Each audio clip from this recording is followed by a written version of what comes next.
好，来继续要来讲即摆的囡仔，佫是电脑，佫是手机啊，近视的是愈来愈多哦。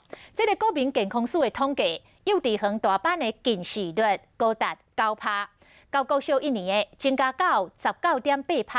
啊，若国小6年的学生高达70%拢有近视。这囡仔若是近视伤深，未来是真会得到早年型的白内障甲青光眼，甚至有失明的风险。提醒家长，囡仔使用手机的时间一定要严格来限制。小流水人家。小朋友认真的听课，只是挂目镜同学阁袂少。常常是在那个放长假之后，他的视力就大减退，会减了10%哦。再来特别过年休寒假，国小校长表示讲，这视力的减退，因为袂少小朋友拢会一直耍3C，开学一检查咧，真正是真惨。近视的比例呢，已经从这个幼儿园到国小呢，各年级都有攀升的这个趋势。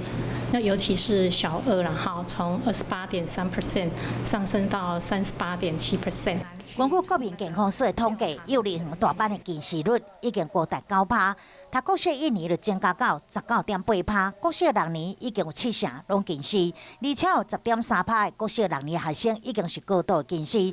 若是囡仔是高度近视咧，容易产生早年性的白内障、甲青光眼，甚至有失明的可能。